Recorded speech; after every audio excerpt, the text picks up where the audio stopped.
You think you can do this to me? I'm the man up in this piece. King Kong ain't got on me. You were tuned in to G5 Jeff TV. Do me a big favor. Please hit that subscribe button so you won't miss any more content coming from me going forward. Big shout out to the sponsors of the channel, Classic Apparel, We All From Brand, Music Soar.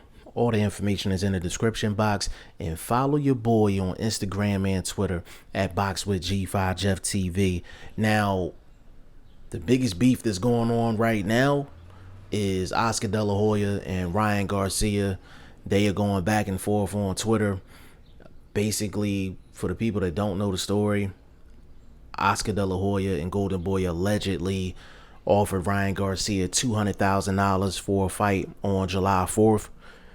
Ryan Garcia turned it down, and Oscar De La Hoya put a tweet out saying that due to Ryan Garcia not taking the deal for July 4th, they're going to move on to the end of July and kick that card off with Virgil Ortiz. But he said the future of boxing, Virgil Ortiz. So Ryan Garcia responded and he said, "You're supposed to be my promoter, not a hater." So things is getting a little testy. I think it's real. I don't think it's one of those situations where they just trying to keep their name hot in these streets. I really think it's some beef between them two. But they was going at it before Ryan Garcia signed his extension. You understand what I'm saying? They was going at it pretty heavy. And Oscar De La Hoya, he's going at it with Canelo. He's going at it with Ryan Garcia. But in the boxing business, at the end of the day, if you a paperwork gangster as a promoter, this is all just, all this is just regular arguing. You know what I'm saying? Like, Ryan Garcia can't go nowhere. He can't go nowhere. Canelo Alvarez can't go nowhere. They tied in, point blank, period. So this ain't no different than you arguing with your brother or arguing with a family member or even arguing with your boss at work, but you can't get another job. You just locked in. You know what I'm saying? You got nowhere to go. That's the situation with Ryan Garcia right now. But I found it interesting because Jermell Charlo put his 2 cents in, and he told Ryan Garcia basically he needs to get up out of Golden Boy and he need to go holler at Al Haymon. Now, people don't remember, but Jermell Charlo was signed to Golden Boy at one point, and he told Ryan Garcia, "Hey, listen, I used to make $100,000 a fight. I got my release from Golden Boy. I went over to Al Haymon. I'm making 10 times that now." You know what I'm saying? And listen, Al Haymon's paying that bread. Al Haymon is paying that bread. He's paying his big fighters, and he's making sure they're getting taken care of. And Al Haymon has an overall reputation of taking care of his guys financially, like inside the ring and outside the ring as well. But people have to understand that the business landscape over at PBC and Al Haymon is much different than the landscape anywhere else.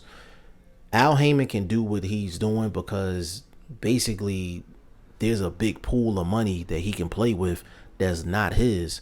Like, I'm not sure if he's still dealing with Waddell and Reed, but that was the company he was dealing with in the past, and it was just a big hedge fund where it was just like so much money, like he was able to just throw it around. And it's the same thing. Like, it's the same thing right now in a sense, and that's why Al Haymon's able to do what he's doing. His setup is so much different than Oscar De La Hoya, so much different than Top Rank. So where Oscar De La Hoya and Bob Arum are offering more traditional fighter purses, you got Al Haymon, he's offering, more than what they're offering. And in some cases, Al Haymon's offering amounts for guys not to take fights just so he can keep control within the sport of boxing. I would say DAZN is probably overpaying the second highest, outside of Al Haymon. But that's the difficulty in boxing. If you want to build a boxing legacy and kind of have your say so in terms of what you're going to do in your career, I mean, you're gonna have so many hands in the pot.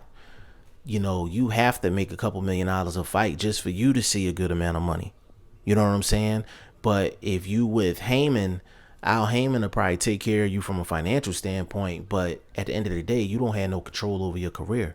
You don't call no shots. Al Haymon calls the shots. That advisory contract that Al Haymon has, you can't scratch your ass without getting his permission. You know what I'm saying? If you've never seen an Al Haymon advisory contract, go look it up. It's the boxing version of a 360 deal in music. That's what it is. And he came from the music industry. So it, you know, when I read the advisory contract, it didn't surprise me at all. But Jermell Charlo, he basically told Ryan Garcia, hey, you need to get rid of Oscar De La Hoya and Golden Boy. You need to come over to Al Haymon and PBC and come get some of this money. And he just, I mean, Ryan Garcia just signed that deal. He just signed that deal. So he probably locked in for a long time. And if it's a buyout, that buyout is probably crazy. So if Al Haymon really wanted to get Ryan Garcia, the buyout would probably be a huge amount at the end of the day. But I just don't see Ryan Garcia going anywhere. Like, just the paperwork is the paperwork. It is what it is. Like, if it was that easy, I think Canelo would have left a long time ago, but that's not the case. Y'all let me know what y'all think in the comment section. G5 Jeff TV, hit the subscribe button, hit the like button. Please share this video. Support your boy. Support good content at all times. I appreciate y'all. Peace.